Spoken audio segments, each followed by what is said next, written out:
மதுரை கிளை உயர்நீதிமன்றத்தில் தற்பொழுது விசாரணையானது துவங்கி நடைபெற்று வருகிறது. அது தொடர்பான தொடர் நேரலையை பார்த்து வருகிறோம். நீதிபதிகள் எம் தண்டபாணி மற்றும் எம் ஜோதிராமன் அமர்வில் இந்த விசாரணையானது துவங்கி நடைபெற்றுக் கொண்டிருக்கிறது. தொடர்ந்து நீதிபதிகள் தரப்பில் பல்வேறு கேள்விகள் எழுப்பப்பட்டு வருகின்றன.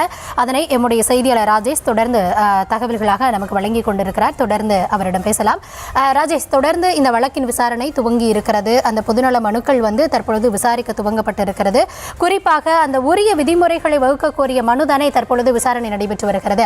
இதுல அரசு தரப்புல என்னென்ன வாதங்கள் அவங்க முன்வைக்கிறாங்க, மனுதாரர் தரப்புல இப்போ வரைக்கும் என்னென்ன வாதங்கள் முன்வைக்கப்பட்டிருக்கிறது? கௌதமி, தற்போது நீதிபதிகள் எழுப்பியிருக்கக்கூடிய முக்கிய கேள்வி என்னவென்றால், நீங்கள் அந்த வேலுச்சாமிபுரம் அந்த நெடுஞ்சாலையிலே எப்படி நீங்கள் அனுமதியை கொடுத்தீர்கள் என்ற ஒரு கேள்வியை எழுப்பியிருக்கிறார்கள். அதற்கு ஆர்டிஓவிடம் அனுமதி பெற்று நாங்கள் அந்த அனுமதியை கொடுத்தோம் என்று அரசு தரப்பிலே தெரிவிக்கப்பட்டிருக்கின்றது. ஆனால் இதற்கு அனுமதி கொடுப்பதற்கு ஆர்டிஓ சரியான நபர் தானா, அவர் அனுமதி கொடுத்தால் போதுமானதா என்ற கேள்வியை நீதிபதிகள் எழுப்பியிருந்தார்கள். அதனைத் தொடர்ந்து நிச்சயமாக அதற்கான அனுமதி உண்டு என்று தெரிவித்திருக்கிறார்கள். அதே போல வாடகை பெற்றுக்கொண்டு தற்காலிகமாக அனுமதி அளிக்க மாவட்ட ஆட்சியருக்கு அதிகாரம் உள்ளது என்றும் தெரிவித்திருந்தார்கள். அப்படியானால் வாடகை அவ்வாறு வசூலிக்கப்பட்டதா, அந்த இடத்தை கொடுத்ததற்கான அந்த உரிய வாடகை வசூலிக்கப்பட்டதா என்றும் கேள்வி எழுப்பியிருக்கிறார்கள். மேலும் தேசிய நெடுஞ்சாலைகள் அல்லது மாநில நெடுஞ்சாலைகள் என்பது மக்கள் பயணிக்கத்தானே, இது போன்று கூட்டங்கள் நடத்துவதற்கு எப்படி அனுமதிக்கலாம் என்றும், அனுமதிக்கப்பட்ட இடம் தேசிய நெடுஞ்சாலையே அல்ல, அது ஒரு நெடுஞ்சாலையும் அல்ல, பொதுமக்கள் பயணிப்பதற்கான ஒரு உள்ளூர் சாலை தான் அது என்று தற்போது அரசு தரப்பில் பதிலளிக்கப்பட்டிருக்கிறது. கூடுதல் தலைமை வழக்கறிஞர் ரவீந்திரன் தற்போது பதிலளித்து பேசிக் கொண்டிருக்கிறார். தற்போது முதலாவதாக, அதாவது நீங்கள் குறிப்பிட்டதை போல பல வழக்குகள் மனு தாக்கல் செய்யப்பட்டிருந்தாலும் ஒவ்வொன்றாக விசாரணைக்கு எடுத்துக்கொள்ளப்படும் என்று தெரிவிக்கப்பட்டிருக்கிறது. அதில் முதலாவதாக அந்த இடம் சம்பந்தமான கேள்விகள் தான் தற்போது இடம்பெற்று அதற்குரிய கேள்விகளை தான் நீதிபதிகள் கேட்டுக் கொண்டிருக்கிறார்கள். முதலில் அந்த இடத்தை கொடுத்தது யார், அந்த இடத்தை கொடுத்தது சரியான விஷயம் தானா, இடத்தை எப்படி நீங்கள் தேர்வு செய்தீர்கள் என்ற கேள்வியை தற்போது நீதிபதிகள் எழுப்பிக் கொண்டிருக்கிறார்கள். அதற்கு அரசு தரப்பில் வழக்கறிஞர்கள் பதில் சொல்லிக் கொண்டிருக்கிறார்கள். அந்த இடம் எப்படிப்பட்ட இடம், ஒரு முக்கியமான நெரிசலான ஒரு இடம் என்றால் அதை நீங்கள் கொடுத்திருக்க கூடாது என்பதுதான் நீதிபதிகளுடைய கேள்வி. ஆனால் அரசு தரப்பில் சொல்லப்பட்டிருக்கக்கூடிய காரணம் என்னவென்றால், அது தேசிய அல்லது மாநில நெடுஞ்சாலை கிடையாது, அனுமதிக்கப்பட்ட இடம் என்பது ஒரு உள்ளூர் சாலை தான் என்ற ஒரு விளக்கத்தை கொடுத்திருக்கிறார்கள். மேலும் சாலையினுடைய ஒரு புறத்தில் பரப்புரைக்கு அனுமதி அளிக்கப்பட்டது என்றும் தெரிவித்திருக்கிறார்கள். நாம் ஏற்கனவே பார்த்திருப்போம், அது ஒரு இருவழி சாலை. ஒரு புறமாக கோயம்புத்தூர் நோக்கி செல்லலாம், அதே போல மற்றொரு புறமாக கோயம்புத்தூரிலிருந்து கரூர் நோக்கி வரலாம். அது போன்ற ஒரு சாலை தான் அது. எனவே அப்படிப்பட்ட சூழ்நிலையில சாலையினுடைய ஒரு புறத்தை தான் நாங்கள் பரப்புரைக்காக கொடுத்திருந்தோம். மற்றொரு புறம் என்பது தொடர்ந்து மக்கள் வாகனங்கள் பயணிப்பதற்கான அந்த இடமாகவே தான் இருந்தது என்று தற்போது அரசு சார்பில் தெரிவித்திருக்கின்றார்கள். தொடர்ந்து இந்த விசாரணை நடைபெற்றுக் கொண்டிருக்கிறது.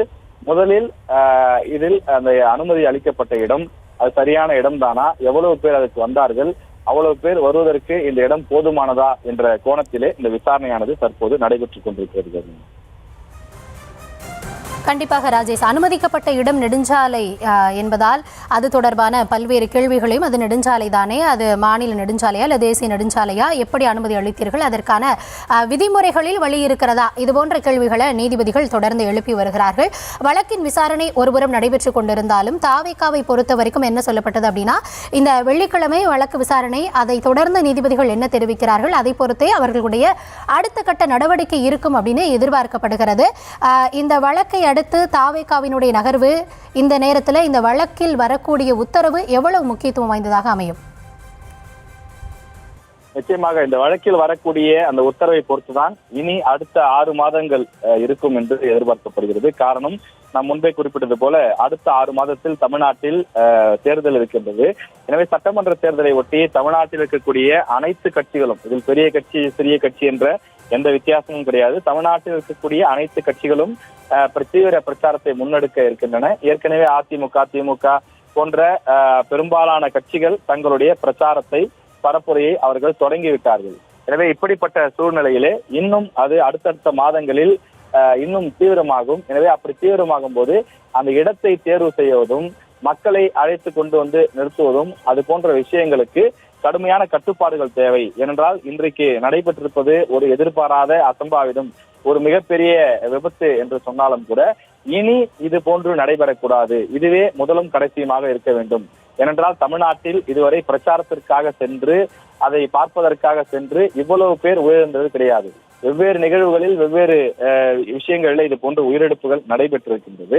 ஆனால் அதிலிருந்து நாம் பாடங்களை கற்றுக்கொண்டு அடுத்த முறை அந்த தவறு நடைபெறாமல் இருப்பதற்கான அந்த முயற்சிகளை, நடவடிக்கைகளை மேற்கொள்ள வேண்டும். அதுதான் அனைவருக்குமான ஒரு நல்லதாக இருக்கும். எனவே அந்த அடிப்படையில தமிழ்நாட்டை பொறுத்தவரையிலே இவ்வளவு பாரம்பரியம் மிக்க ஒரு மாநிலம், இவ்வளவு அரசியல் அதிகாரம் மிக்க பல பாரம்பரியம் கொண்ட ஒரு மாநிலமாக இருக்கக்கூடிய இடத்தில பரப்புரைக்காக சென்று ஒரு தலைவரை பார்ப்பதற்காக சென்று இவ்வளவு பேர் உயிரிழந்தார்கள் என்பது ஒரு பெரும் அதிர்ச்சியாகவும் அந்த நாள் என்பது தமிழக அரசியல் வரலாற்றிலே ஒரு கருப்பு நாளாகவும் பதிவாகி இருக்கிறது. எனவே இனி வரும் காலங்களில் மக்களை அழைத்து கொண்டு செல்வது அல்லது ஒரு இடத்தை பிரச்சாரத்திற்காக ஒதுக்குவது என்று சொன்னால் அதில் மக்களுடைய பாதுகாப்பு பிரதானப்படுத்தப்பட வேண்டும்.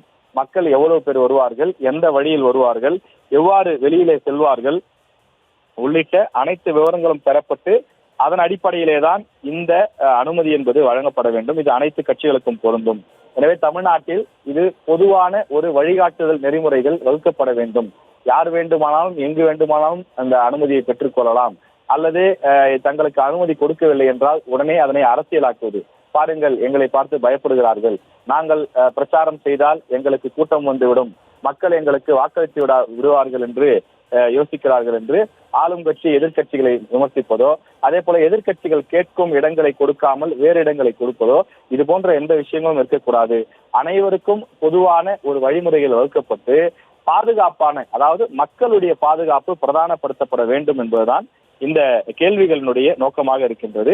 அதைத்தான் நீதிபதிகள் தற்போது கேள்விகளாக கேட்டுக் கொண்டிருக்கிறார்கள். இதில் ஏற்கனவே நடைபெற்ற தவறுக்கு முக்கிய காரணம் என்ன, கரூரில் இதற்கு அதிகாரம் கொடுத்தது யார், இந்த இடத்தை தேர்வு செய்தது யார், இதற்கு அனுமதி எப்படி கொடுக்கப்பட்டது உள்ளிட்ட பல கேள்விகளை கேட்டு அரசு அதிகாரிகள் தங்களுடைய வழக்கறிஞர்கள் மூலமாக பதில் சொல்லிக் கொண்டிருக்கிறார்கள்.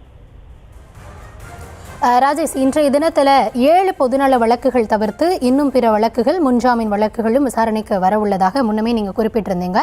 அந்த வகையில் இந்த பொதுநல வழக்குகளில் என்னென்ன வழக்குகள் பொதுவாக என்னென்ன குற்றச்சாட்டுகளை முன்வைத்து இல்லை என்னென்ன கோரிக்கையின் அடிப்படையில் இந்த பொதுநல வழக்குகள் தொடரப்பட்டிருக்கிறது? பொதுநல வழக்குகள்ல பல விஷயங்கள் நீங்க குறிப்பிட்டது போல 7 பேர் போட்டிருக்காங்க. அதுல பாத்தீங்கன்னா ரொம்ப முக்கியமான விஷயம் என்னன்னு பாத்தீங்கன்னா, தமிழக வெற்றி கழகத்தை தடை செய்யணும். ஏன்னா அவங்க ஒரு அரசியல் கட்சி மாதிரியே நடந்துக்க மாட்டேங்கிறாங்க. மற்ற அரசியல் கட்சியினர் பாத்தீங்கன்னா தங்களுடைய அந்த தொண்டர்களை அழைத்து வரும்போது இவ்வளவு பேர் வருவார்கள், இப்படி செல்வார்கள் என்று ஒரு கட்டுப்பாடோடு வருகிறார்கள். ஆனால் தமிழக வெற்றி கழகத்தை பொறுத்தவரையில் அவர்கள் ஒரு கட்டுப்பாடே இல்லாமல் நடந்து கொள்கிறார்கள்.